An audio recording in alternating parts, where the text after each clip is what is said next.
Hello, my darlings, and welcome back to another exciting adventure on Radio Wasteland. I'm your host, Chauncey Hallworth. This is my co-host, Kara Kittrick. Hello. Kara, do you have any news for us today? Yes, I do. So first of all, I've been remiss. I realized it's been almost a year since I bullied David Mead on the show. He's the guy who just won't stop predicting the apocalypse. But with Corona and all, I was curious if he had made any predictions recently. And it turns out, no, he hasn't been in the news since June of last year, when he proposed that sometime that year a war with Iran would trigger the apocalypse, which must have been right on the edge of his seat back in January, when that was kind of a close call with Iran. But right now it seems he's laying low. This has not stopped other doomsayers who are related to him from filling in the gaps. A militant Christian group stated last December that the astrological signs pointed to a 7-year tribulation period already being underway since 2017, putting the end of the world at 2025, which I could believe it. I mean, the way things are going, that doesn't seem totally crazy. According to the New York Times, reports of paranormal activity have surged since the beginning of the pandemic.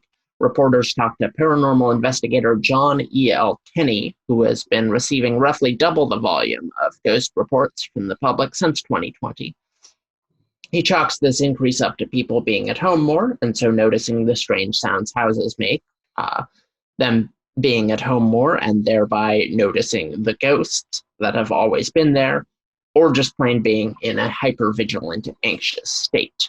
Studies from before the pandemic show that 45% of Americans believe in ghosts and 19% believe they've personally encountered them. Kim Jong-un has resurfaced after several weeks of mysterious absence and is calling for, quote, stronger nuclear war deterrence.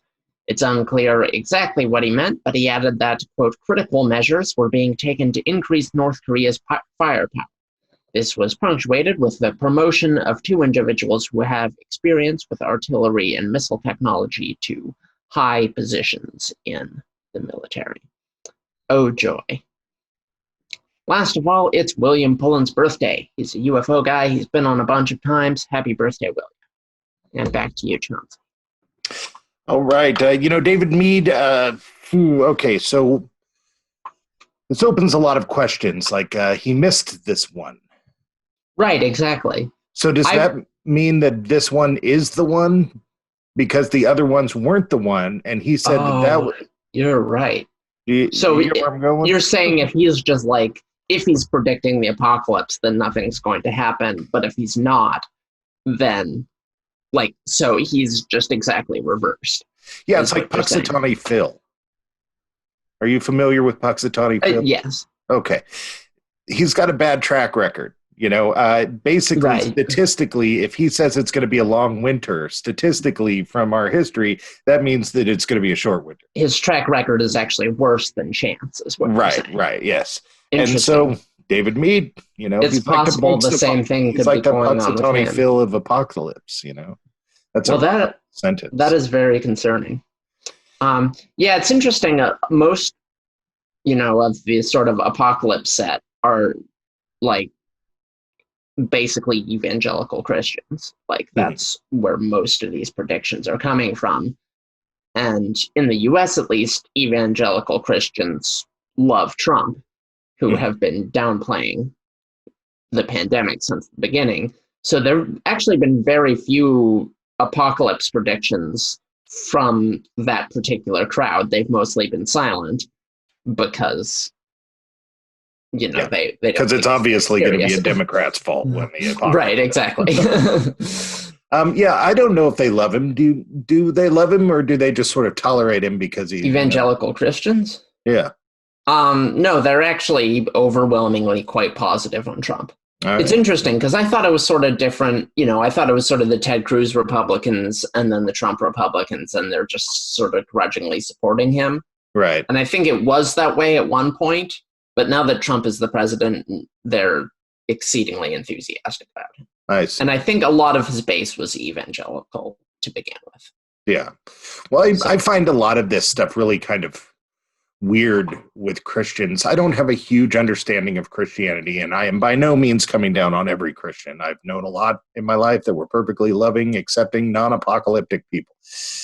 But a lot of them seem to sort of like latch on to the Old Testament, even though when Jesus came, he said that's all out. The New Testament is in, which would include Revelation.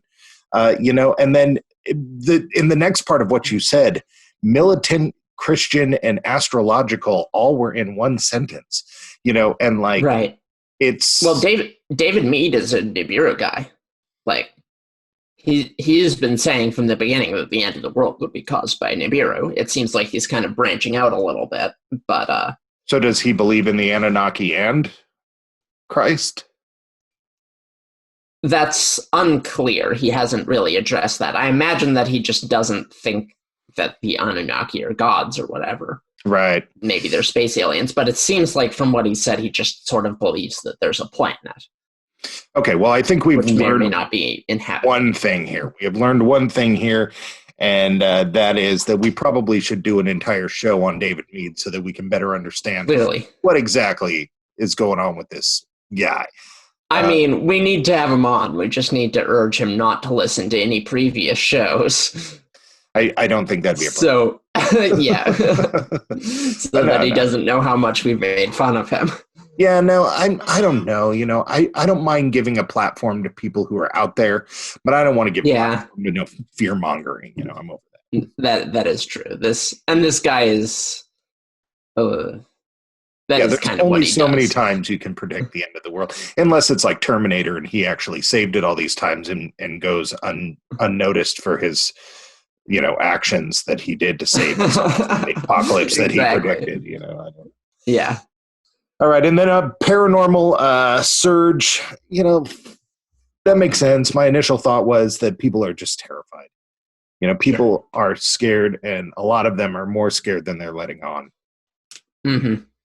And that, I guess an argument could be there that the fear and the hypervigilance opens up their minds to the possibilities, but I don't know. I think everybody sort of needs to keep on the straight and narrow until we get this figured out and not get too caught up in anything. My wife and I have talked about how we probably don't want to make any serious long-term life decisions right now. Yeah, that's reasonable. And it's probably hard to remember if you live, like I live in Reading, and the outbreak has been exceedingly mild here because, like, no one wants to come to Reading, I assume. Sure, right, yeah. But it's difficult for us to remember that if you live in, like, 80% of people do in this country, in a city. Yeah. I mean, heck, if you live in New York, then it's going to be very scary indeed. Yeah, not the best time to make a life decision. So don't go out and make a baby if you're out there, and also don't get your tubes tied or a vasectomy if you're out there, because now's probably not the time to be making those decisions. Indeed. But as far as paranormal surge, well, a lot more there for us to talk about, so I like that. Yeah. And then Kim Jong-un. Are we sure it's him and not some sort of... well, we aren't sure of anything. Little clone? There are pictures. It seems like Kim Jong-un. It looks like Kim Jong-un. But, it's North Korea. And they have demonstrated that they do have Photoshop technology, however crude. They have managed to develop that. You mean they downloaded it from the Pirate Bay like everybody else? Yeah, exactly. They have Photoshop technology. Yeah, they didn't develop it.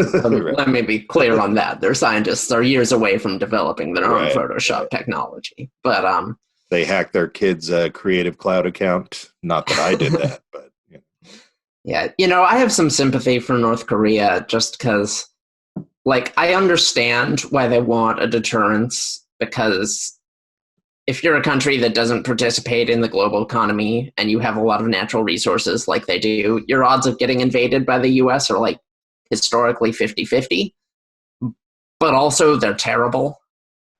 And so that makes my sympathy dwindle somewhat because they're an awful authoritarian regime. And, like, the reason they don't participate in the global economy is,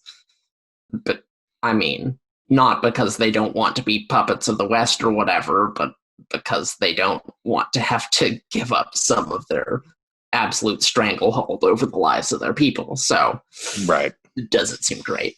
I grew up like you in Reading, small town Reading, all the more small town when I grew up there because, I'm pushing 20 years older than you. And this was pre-internet. And so there was always this thing about small towns with fashion and music that you get it 5 years later. You get it 10 years later, stuff like that. You're behind the times. Now with the internet, you go to a small town, sure, they have access to all the same websites. But I feel like they're kind of behind the times, because they're talking about getting a nuclear deterrent. And I think the world has already decided that the next person who uses a nuclear weapon, the deterrent is we're all going to get them. So nobody is. Well, yeah, that's the whole point. Nobody is interested in nuking these people, unless them having the deterrent. The nukes is the deterrent from us coming in with bullets. Well, that's exactly it.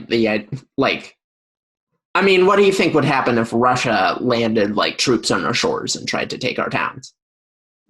What? Red Dawn. I already saw the movie. I know what happened. We would respond with nuclear weapons. Yeah. If we were losing, we would. Right, yeah. So, I think that's North Korea's plan. Obviously, they're never going to have the ability to match other countries, with bullets. They have to have something else. And all this time, and it's kind of just been, they have a lot of artillery aimed at Seoul, which seems like a perfectly effective deterrent to me, I think.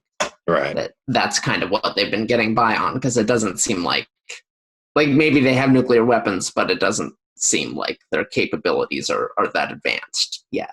Right. Well, they do have Photoshop.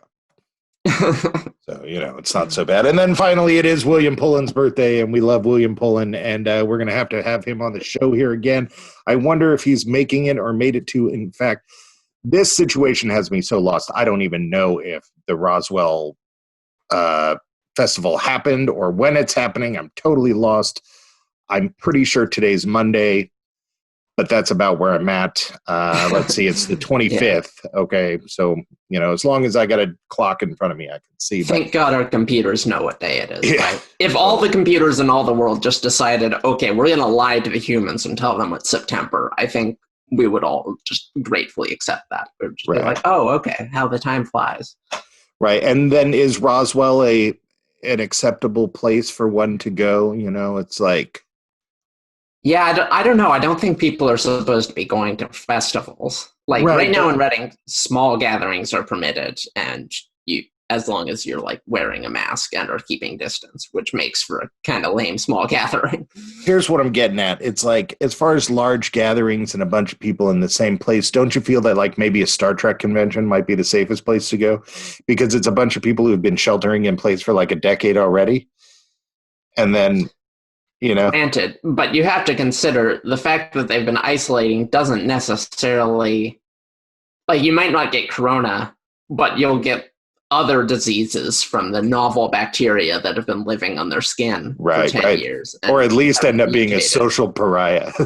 Exactly. All right. Thank you for letting us poke some fun at you, William. I do hope you made it to your Roswell Festival, and I would love to go. All right, you're listening to Radio Wasteland. When we come back, what we got is Mark Anthony, the psychic lawyer. Yeah. All right, stick around.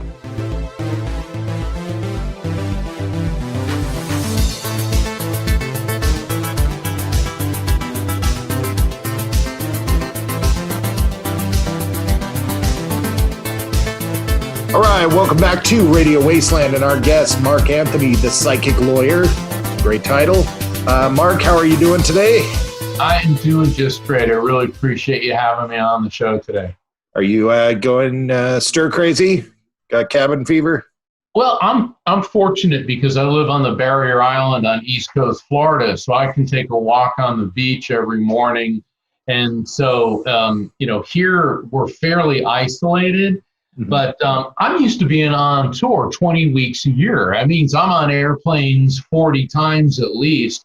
And this is the longest that I've been home since high school. Huh. Well, At least you get to water your own plants and feed your own pets. I have. The one thing I discovered about myself is I'm a lot more handy than I thought I was. I've been fixing things and doing stuff. So I guess my dad did rub off on me after all. That's good. That's good. So, for our audience, we had you on about a year and a half, maybe even 2 years ago. I think it was closer to 2 years. Yeah. What is time? What is time, really? Especially now. We don't know. Is it Tuesday? I don't know. Why don't you run down for us what you mean by the psychic lawyer? Because that has implications, legal implications. I know we discussed last time, but why don't you run down for our audience why the title psychic lawyer? What's funny about this is I was in New York City at a conference, and I was there in my capacity as a psychic medium. And somebody from the media said, you're a psychic and a lawyer? And so I was getting ready to go on. They go, and this is Mark Anthony, the psychic lawyer. That's funny. And my publicist said, Mark, this is good. Let's go with this. So I went ahead and decided to get it copyrighted because, yes, I am a psychic medium as well as an attorney. What I don't do is people are always contacting me, said, do you use your psychic abilities to solve, to win cases? And it's actually quite a bit more complex than that. I'm putting all of my focus now into my work as a psychic medium, meaning I connect people with their loved ones in spirit. I have assisted and will continue to do so law enforcement in helping crack cold cases. And certainly throughout my legal career, my abilities have been part of my skill set. But, people think that being a psychic is this fluffy, buffy thing where we're running around flinging granola at people, and that being a lawyer is, when it gets dark as we come out of our crypt to suck the blood out of everybody.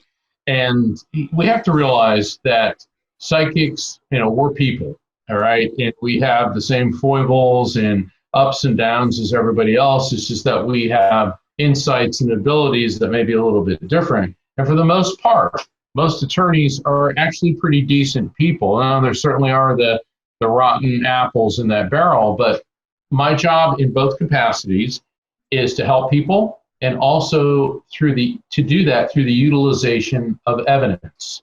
As an attorney, certainly you have to have evidence to substantiate your case. And as an evidential medium, when I'm doing a reading for somebody, I have to produce information, verifiable pieces of evidence transmitted to me from a spirit to guarantee the authenticity and sincerity of the contact with the other side. Yeah, I definitely understand that all lawyers are terrible. I mean, heck, my dad was a lawyer. I can't come down on it too much. But so can I just say that origin thing has the same sort of energy as like in the first Spider-Man movie when the announcer at the wrestling thing just makes up the name Spider-Man on the fly. Right, yeah, totally. Same scenario. that was Bruce Campbell. Didn't he do like Army of Darkness? He had the cameo, and he goes, the human spider. He goes, that stinks. That sucks. Exactly. Yeah, exactly. The Sam Raimi one. And then a couple of years ago, it was about 2 years ago, I've been on several shows because I also have a background in history, archaeology, philosophy, theology. I was supposed to be a Catholic priest.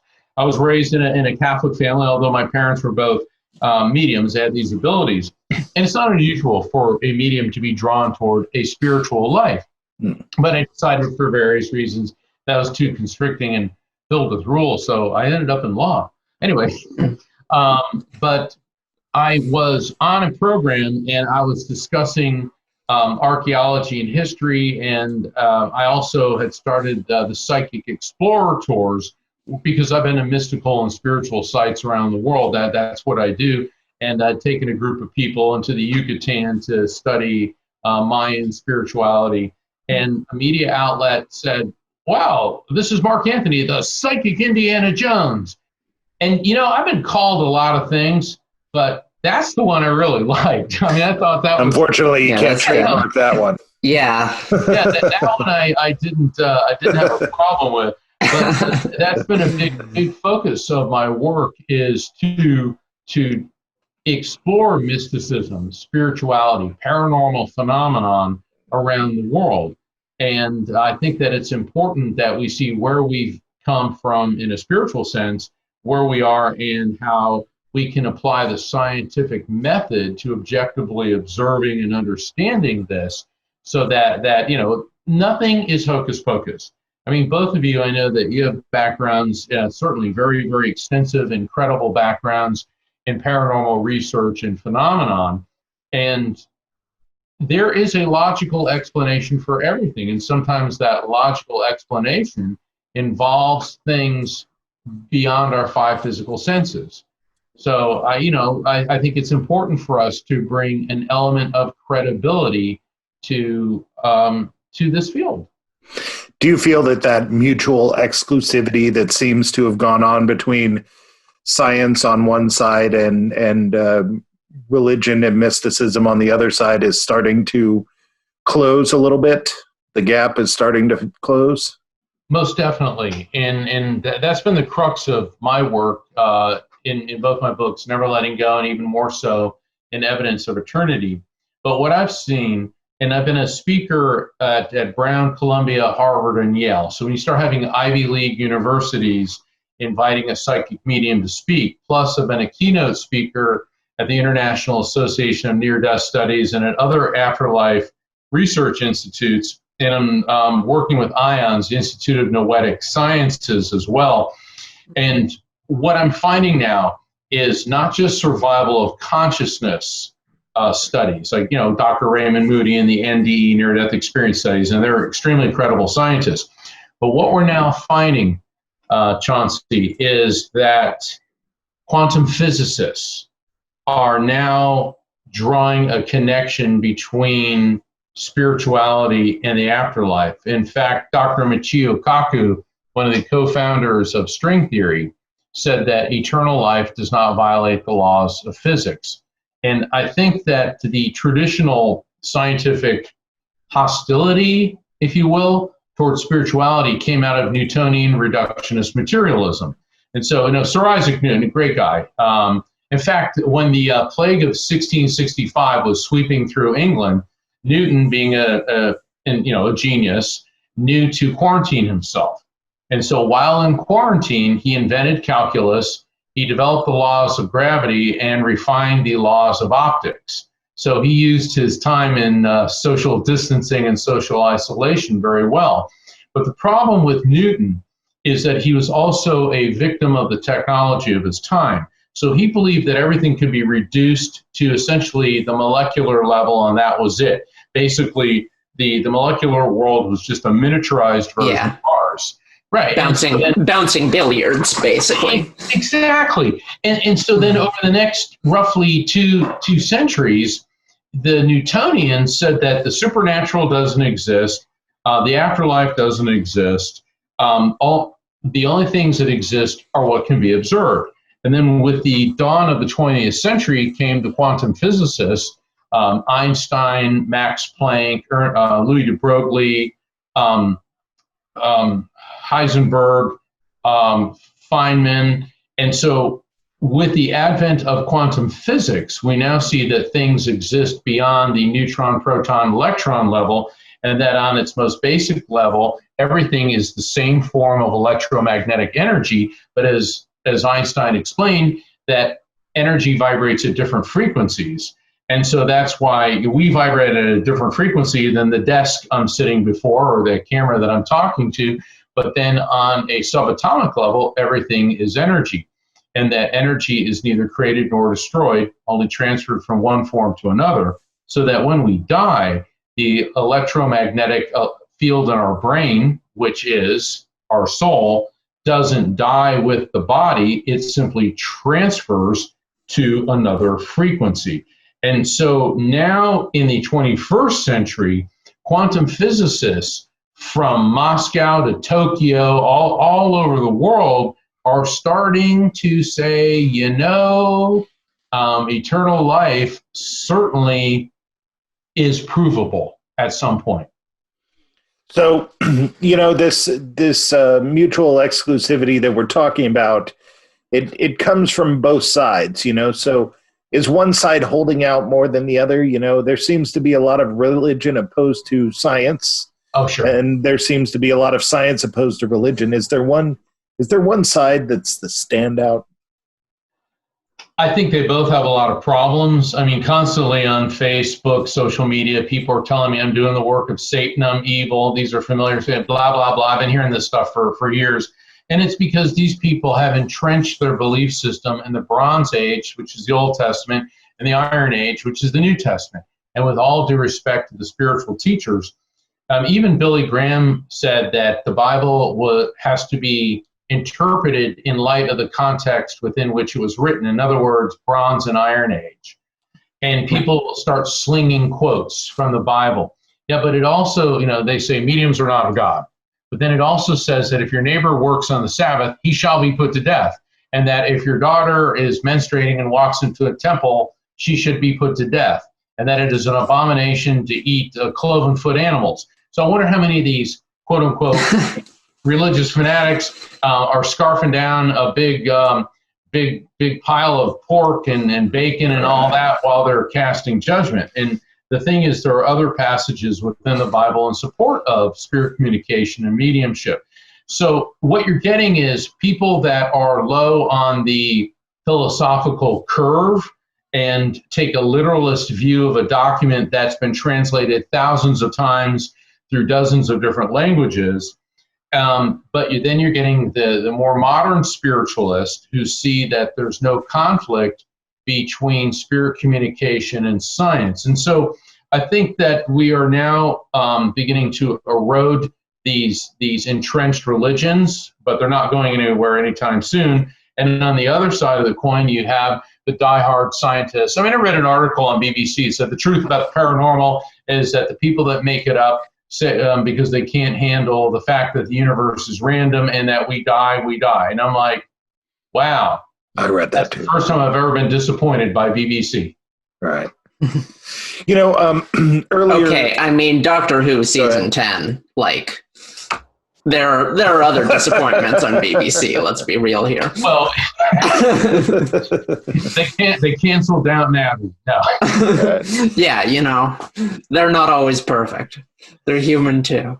Okay, so earlier you talked about NDE, and you talked about collecting factoids to make sure that a spirit that you're communicating with is who they say they are, and that you're. So I assume that a lot of your psychic work, you also said helping people connect with spirits of their family. So a lot of your work has to do with connecting with the dead. Correct. In fact, that's the vast majority. I'm not a fortune teller. There's different types of doctors, there's different types of lawyers, there's certainly different types of psychics. I mean, I know numerologists, I know astrologers, I know people that specialize in, divining your future. My specialization is spirit communications, tuning into the higher frequency of the other side, and spirits will emit this electromagnetic impulse into my brain, which gets converted into recognizable concepts based on my memories, feelings, and cultural associations, so that then I can explain it to the recipient. So that's what I do. Now, most people, at least from my age bracket, are going to associate that with Jonathan Edwards. Yeah. Is it similar to that in the way that it's performed, or is that a close? Well, I've met John a couple of times. Really nice guy, and what he do and I do is the same thing. And see, all mediums, all psychics, all people for that matter, we receive information from the other side or vibrationally from energy around us. It's how we manifest it, process it, and interpret it, which gives us our differences. And, I study this as a science. I look for how does this happen?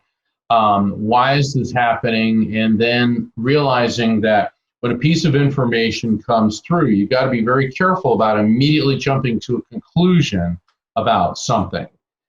So you get the information down, and then after the reading, there's a period of time I call the unfolding, and that's when it really will start making even more and more sense. So yeah, what John Edward does and what I do is very similar. I see. So, I'm not going to ask you to do this now because we didn't prep for it or discuss it or anything, but is it something that somebody that you have to be in close proximity to them, or is this something that one could do in this sort of environment? Yeah, well, I need a connection with them, either like we're having now electronically. I need to hear their voice, because people are always like emailing me. My cousin Loretta died. Have you heard from her? First off, if I get an email from somebody I don't know about their cousin Loretta who died, you have to realize my ability isn't like texting or instant messaging where I just dial up the other side and they come through. There's three parties at least involved in the reading. There's the spirits on the other side, then there's the medium, and then there's the recipient. And the other side's a collective consciousness. Spirits being pure energy are linked to other spirits that are linked to other spirits. And it's what Edgar Cayce called the universal mind. It's what I call the collective consciousness. And groups of spirits will come through and begin transmitting information. And so I can get all this information. I'm saying I'm getting this, this, and this. Does that make sense? And Chauncey, if you recognize things or it makes sense to you or resonates with you, then you're going to say yes. But then when you get the people that no, they start shooting everything down right away, that creates a barrier where they will back off. For example, I did a reading for this woman, and her son came through, and I kept getting Napoleon, no. And I'm thinking, well, maybe he liked history. No. Maybe he liked Napoleon pastries and desserts. No. Are you sure? She goes, no. Well, his favorite movie of all time was Napoleon Dynamite. But I don't think that's it. Now, first off, I've never seen the movie. I've heard of it. It means nothing to me, but it was her son's favorite movie. And then she said, wait a second, why would you even bring that up? She said, my God, every day he came home from school, he'd pop that in the VCR, and he must have watched that movie 50 times. Now, it's so easy to go, no. And then you start thinking about it. It's like, oh, yeah. Right.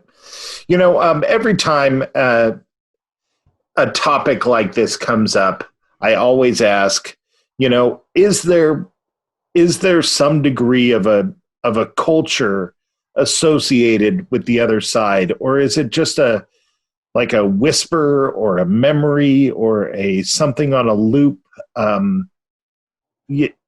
I don't expect you to have a black and white answer for this. I realize we might be moving into the realm of speculation, but I always wonder, where are you pulling them from? Does one pull them from, for lack of a better word, heaven, or are we pulling them from spirits that are stuck here on Earth, or is there a tandem between the two? I don't know. It's a very broad, open-ended question, I guess. Well, actually, I give an entire lecture on that on my because not only do I do mediumship, but I also lecture on several different topics. And there's this concept. I don't believe in wounded souls trapped here on Earth. Now, I know that conflicts with several people in the paranormal field, but I've also been living with this since I've been 3.5. Both my parents had this ability, and I've been communicating with spirits my whole life. And there's 3 schools of thought on spirits. One, that they're trapped here in this world, which is absolute nonsense, because as soon as we die, energy moves at the speed of light, and that electronic field in your head, it immediately leaves, plunges into the connection with the other side at the speed of light. Secondly, that spirits will return to particular locales. That one is plausible, because they may pop in now and again to see what's going on and then pop out. And then the third one is that particularly in places where something negative happened, be it a murder. I mean, I've been at a couple places where genocide has occurred, and all of a sudden I started manifesting and feeling things, because matter retains vibration. And so what we're picking up is residual energy echoes. And I think it's the same thing, too, with the paranormal investigators, with the EVP and the K2 and the ultraviolet or the infrared sensors and all that. You're picking up on an echo. And so that what you may perceive to be a spirit is no more a sentient entity than your reflection in a mirror is you. But to answer your question directly, where am I getting them from? Well, I'm just a radio, so I open up my brain to higher frequencies. And I like to describe it like this. We live in AM radio, and this is based on what Einstein said. is that there's no matter, there's just energy that vibrates at different frequencies so as to be perceptible to the senses. Let's call the other side FM radio. So you have two different systems, both of which are energy, but one with a higher frequency and one with a lower frequency. And then in the field in between, I raise my brainwave frequency higher. A spirit spots that, they bring theirs lower, whammo. We get a frequency match. And it's most prevalent for people in the dream state, because when you go, your brainwave, there's 4 different types of brainwaves. And when you go from the beta state that we're in now into alpha, which is that relaxed meditative state, and then you go to theta, it's on the alpha theta border based on studies that brainwave frequency surges, spirits come in, get a match. That's why since the dawn of recorded history, there are accounts of people communicating with spirits in their dreams. And so the other side is not heaven, the afterlife, nirvana, whatever you want to call it, is not some distant nebulous place, but rather a parallel dimension parallel to ours. Based on my understanding of string theory, within a universe, there are several universes, and within universes, there are dimensions. So within our universe, there are different dimensions, and one of those being what you and I would call the other side. Yeah, it's wild because it's like, it's hard to, well, I guess string theory in general, it's hard to wrap your brain around. There's a lot of things in this world that are hard to wrap your brain around, but it's hard to wrap my brain around. Let's say my consciousness, my soul, whatever, is energy. It leaves me at light speed. It feels like it joins an endless sea ocean collective that it didn't, because it doesn't seem like it's going into another body per se. So it's like, I don't know. I guess I'm just trying to wrap my brain around it. Sorry, go ahead, Cal. I find this pretty believable myself, just because of, I don't know, sometimes in your, what just happened? Is everything okay? Yeah. Okay, sorry, you just froze for a second and I got confused. I thought you were still talking. Anyway, I've noticed, in your particularly vivid dreams, sometimes you feel like, did that come from my head? Well, sure. What's going on here? You're like, how could I have thought of what just happened? Because it has nothing to do with what's going on in like my headspace. So sometimes I can definitely believe that. Well, we're quite a bit more than our body, and we are energetically connected to this collective consciousness. It's just that here in material world form, it's not so readily apparent. That's why spirits, when they come through, oftentimes bring all types of information that far exceeded the scope of anything they knew in this world, because they're patched into this vast information network. I've done readings for people, and spirits tend to give me a lot of medical information, and I'll start explaining a condition that they have, some weird genetic disorder that I don't understand what it is. And then the people are like, oh my God, I'm being treated for that. Or a lot of times, I was in Texas and I was doing a reading for this couple that was in front of about 200 people. And they were probably in their late 20s, early 30s. And the woman, her brother had died. He came through, and then all of a sudden he started targeting her husband. And I kept getting this whole thing in his stomach and lower abdominal region. I said, there is some serious problem going on there. And they keep telling me, you got to get this checked, and you have to get a blood test. You have to get a blood test. And they're like, yeah, and they're rolling their eyes, and we're fine. I'm fine. That doesn't make any sense. A month later, I got an email from the wife, and she said, boy, we wish we would have listened to you. A week after that, my husband's appendix burst, and it was so bad they had to remove his colon. And the surgeon said a simple blood test would have shown an elevated white blood cell count and tipped us off. And I take absolutely zero pleasure in being right about that. Of course. I tell people, when a spirit comes through and starts giving you things like that, get it checked. If my interpretation is incorrect, well, then you went to the doctor. And if it's correct, then it could save your life. And I've that's just one of countless incidents where people have come back to me afterwards and confirmed the medical information. And, and what I like to people understand is, I'm a medium, I'm not the Messiah. I'm not all knowing, all seeing. I'm the conduit for the information from the collective consciousness. And they're never wrong. What may be wrong is our interpretation of what's being transmitted. Well, speaking of collective consciousness, we're coming up on a break, but when we come back, I would like to discuss with you the planetary and spiritual ramifications of COVID-19 and the situation we're all in. You're listening to Mark Anthony, the psychic lawyer, or the psychic Indiana Jones.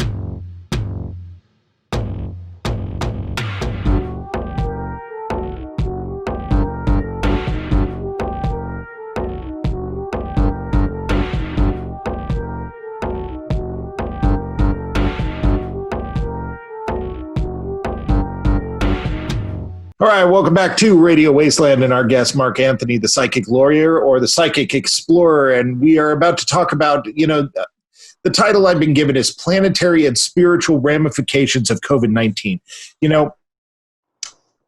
The planetary, implies the physical.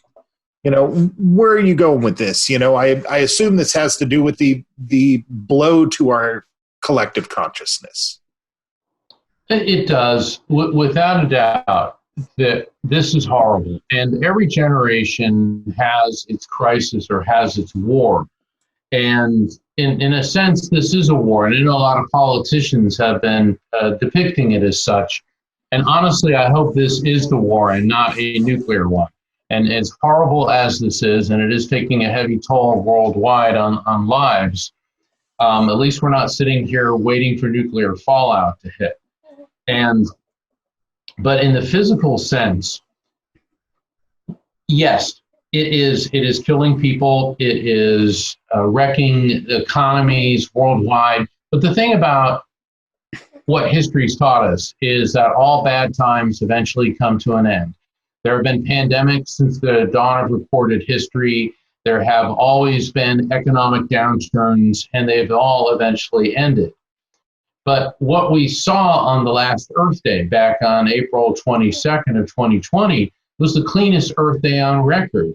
The air is cleaner, the water's cleaner. For the first time in nearly 5 centuries, dolphins were spotted in the canals of Venice.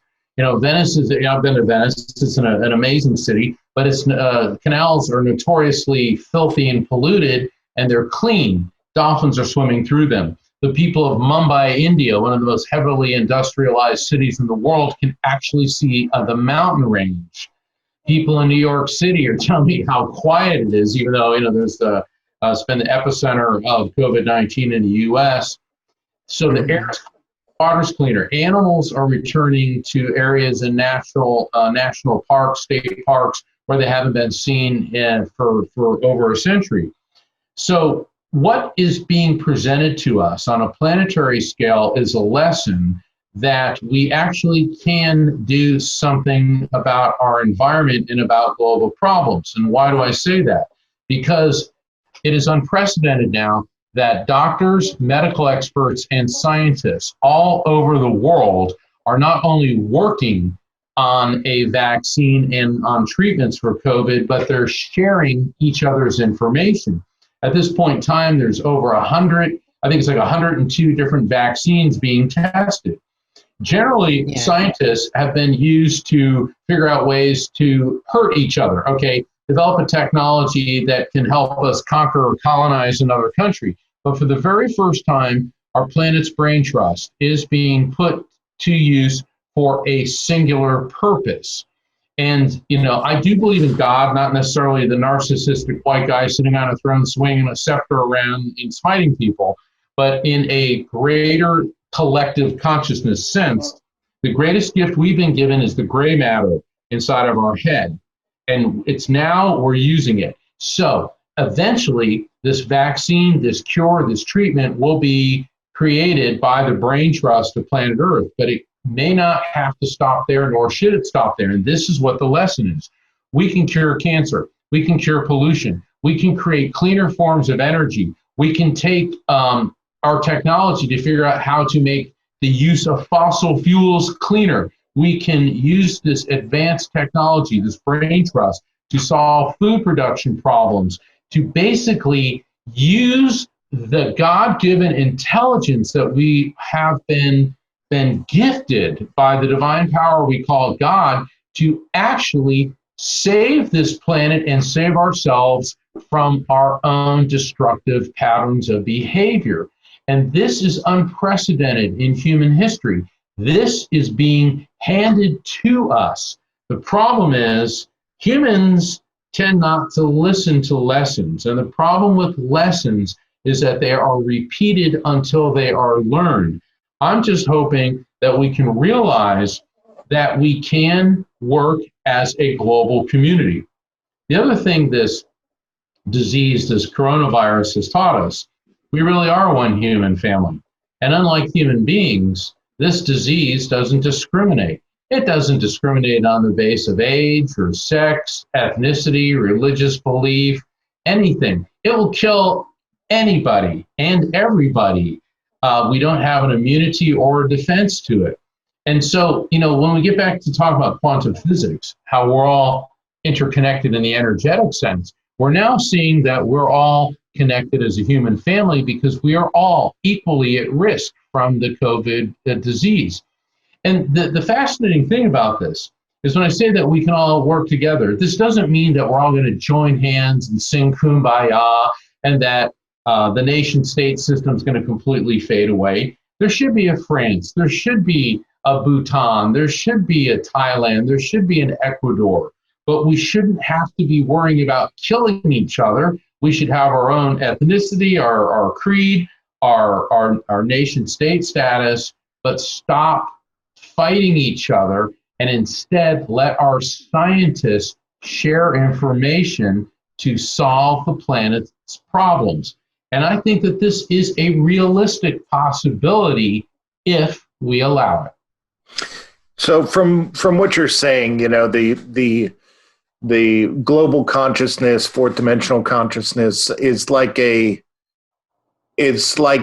spiritual neural net. So this leads me to two thoughts, and one is that all the fear and anger and rebellion that goes on is possibly giving it a concussion, or the other is that all the people getting together to work on the same problem is possibly making connections that we can use in the future.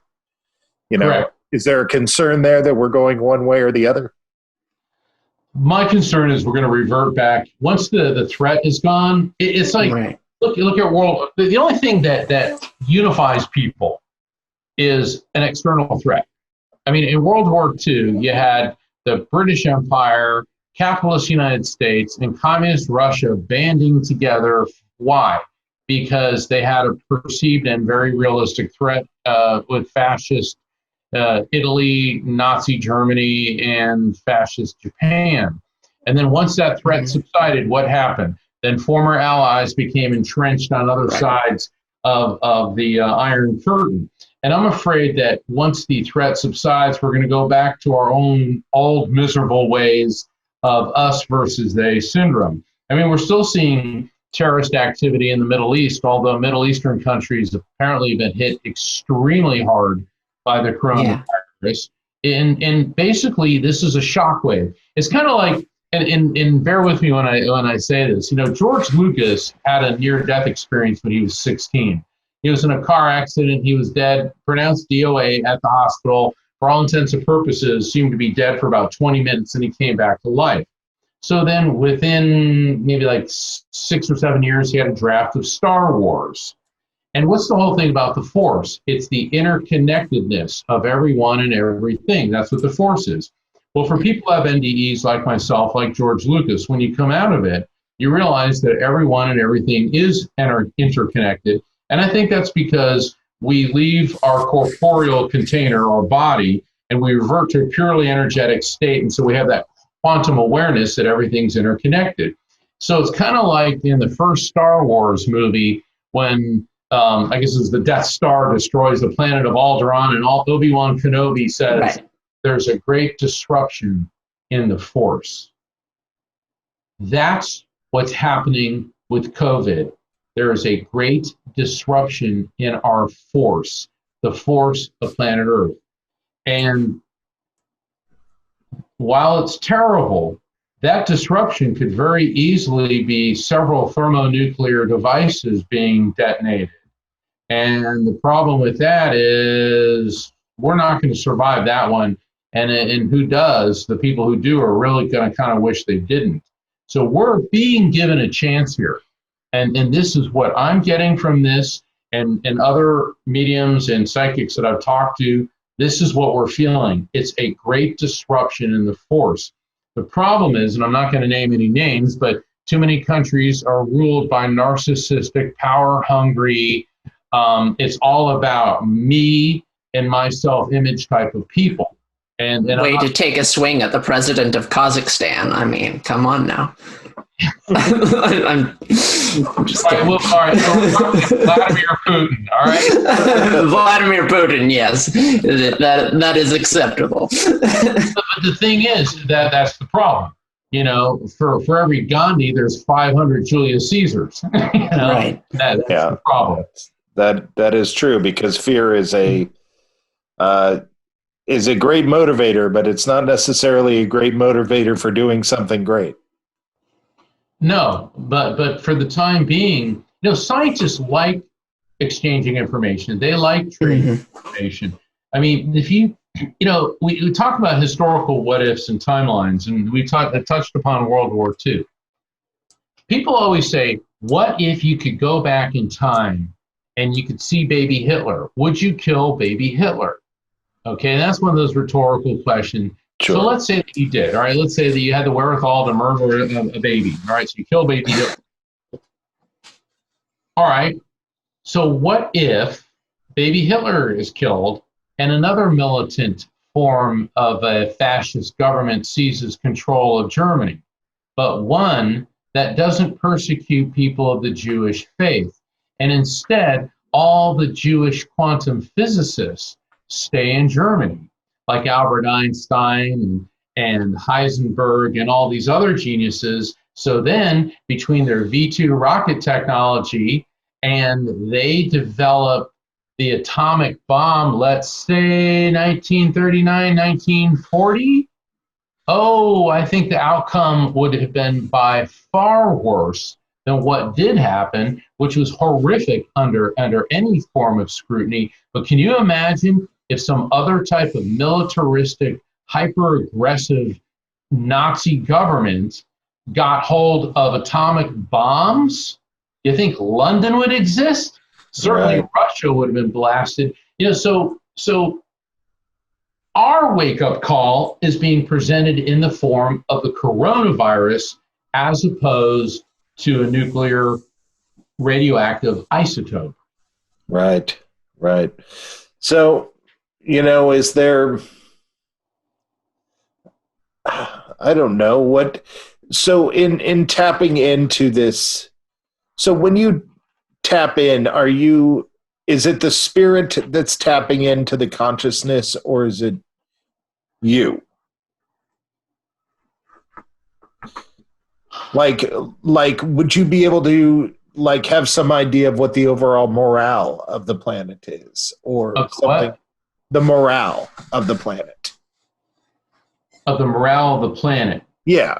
Or is that something that you're getting from a spirit? Because, I mean, psychic can mean quite a few things, and maybe, you know, you do more than just a mediumship.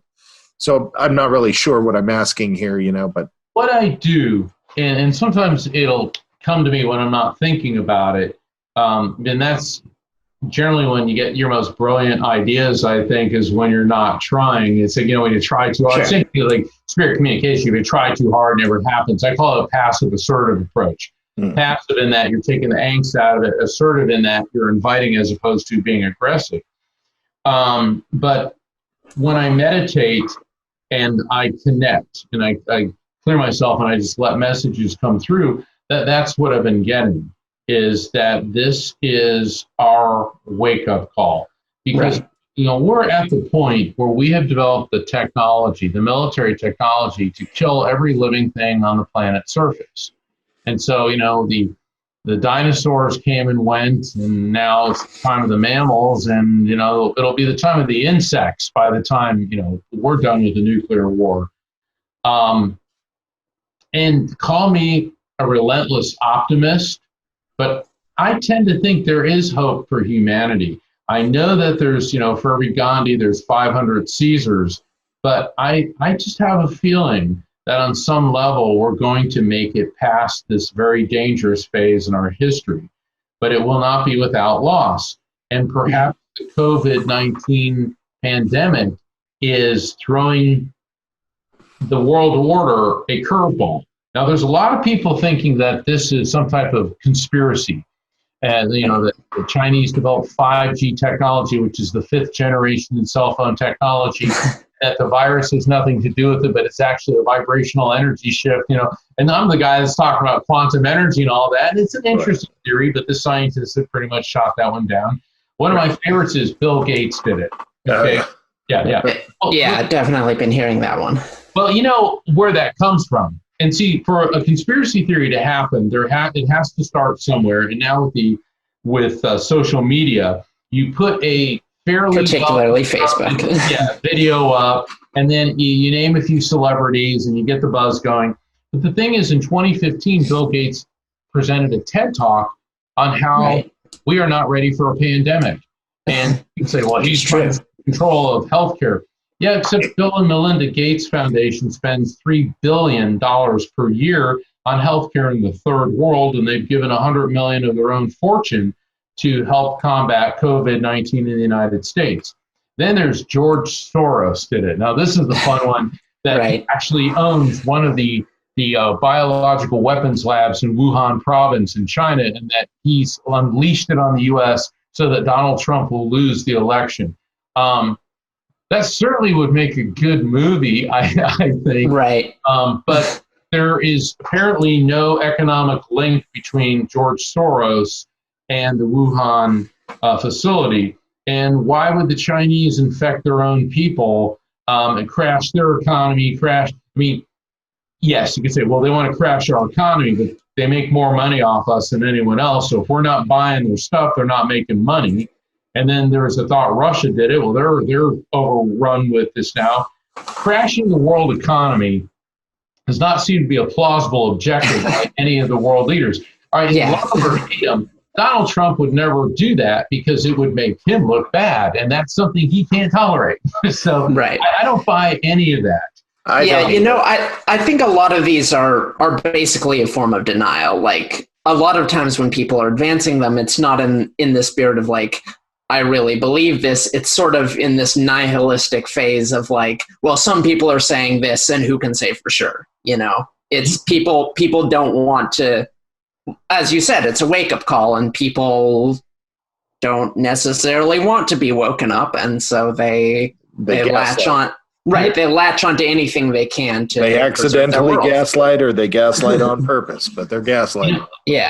There was, I think it was toward the latter part of the medieval era in Italy. It may have been in the early, like on the cusp of the end of the medieval era and into the Renaissance. There was this one part of Italy, I think it was northeastern Italy, and there was an outbreak of demonic possession. And of course, that was the conspiracy theory that Satan was having all these people possessed. Right. Well, now we know that they were baking bread, and they were using a seed in the bread that was rye. And what they were doing, while they were baking it, the seed, it turned into a form of lysergic acid. So basically, they're baking bread. People are having acid trips and seeing all this stuff. Well, what would you think in the Middle Ages? That has to be demonic possession. Ergot. Yeah, it was coming from the food that they were eating, and that was the conspiracy theory of the day.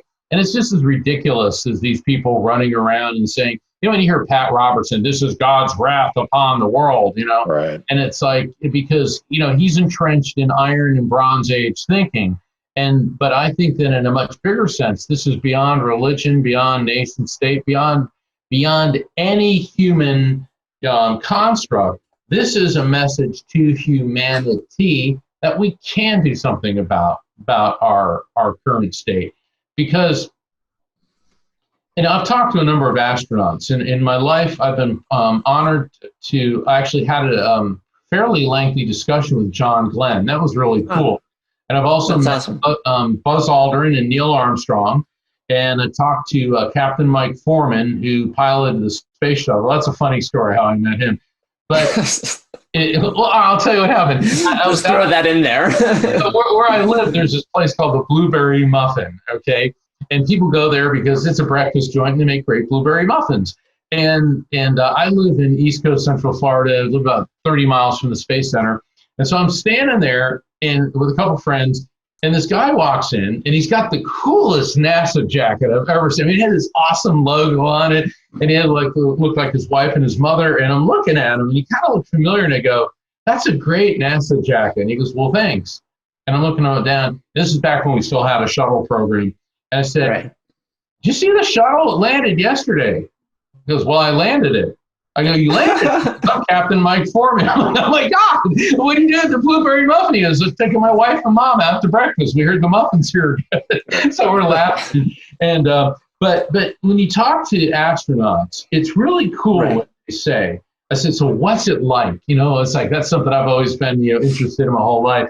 They said, they all have told me this. John Glenn too. He said, and John Glenn, I mean, out of all that was really scary because. I think it was the Friendship 7 that he was in. It was this, by today's standards, a rickety tin can flying around the planet. He said, when you look down and see how beautiful Earth is, how alive it is, and you almost feel it pulsating with life. And then it dawned on me, that's the only place we have to live. That's it. And now we realize this whole, we need to conquer you, and we'll destroy this, and we can just keep strip mining and dumping pollution into the atmosphere and poisoning our water. There's 8 billion people in the world, okay? It's only going to increase. At some point, it's going to, we're at the tipping point now. And that gets back to we are being given a lesson, and whether or not we learn from it, well, that's up to us. There's actually a name for what you were just talking about, the overview effect, and it's so common among people who have seen the planet, astronauts in particular, that like scientists have studied it and they've given it a name. So I think maybe you're right, and this virus is. Maybe you'll hopefully give the rest of us a little bit of an overview effect. It's hopefully. Funny. Neil Armstrong, he had a reputation for being like very cold and distant. He didn't like doing interviews. They picked him because he was basically a superhero. All right, nothing would fluster him. And I remember this little kid said, "Can I ask a question?" He goes, "Yeah." He goes, "What was it like walking on the moon?" So there he goes. He goes, "It was so cool." he lit up the bells. I mean, it was so funny because he went from being Neil Armstrong to this really excited guy. He said it was the coolest thing. He goes, "Oh, it was awesome," and all the kids in the crowd were loving it. That's funny. Yeah. Yeah, well, I hope that people sort of take a cue from this. I have to admit, I tear up a little bit every time I hear the pale blue dot speech from Carl Sagan. It's like, because it is very much just a reminder for me of how finite life as we know it is, and that we probably should be a little bit more cautious and fragile, maybe is the word. That we are, yeah. Well, we're not too far from the end of the show here. What do you have coming up? I know you're kind of trapped on an island in a house. It sounds like a Lemony Snicket tale, but what do you have coming up? Could be worse. Well, I'm going to be continuing my Mark Anthony 2020 Visionary Tour online, appearing on shows like this.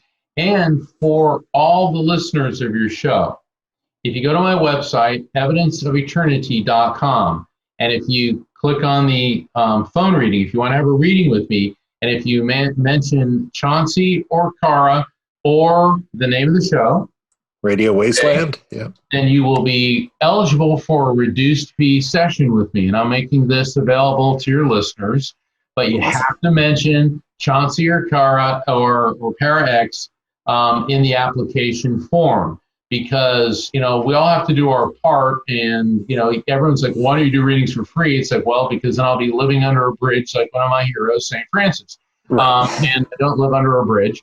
But the thing is, I do want to help out because people are financially strapped right now. And now more than ever, people need messages of love, healing, and resolution from their loved ones in spirit. So what I have coming up are additional appearances like this. I look forward to returning to this show. If people want to find out about my books, Never Letting Go or Evidence of Eternity, follow me on social media, sign up for my newsletter, join my YouTube channel, and apply for a reading. Please go to my website, evidenceofeternity.com. All right, Mark. Well, thank you very much for being on the show. Thank you very much for offering that to not only our listeners, but, to people in general. I think you're right. I think that the positivity of I don't know, we could all use a little positivity in communication right now, and I'm sure that'll help. Well, thank you very much for being on the show. We hope to have you again. God bless. Thank you.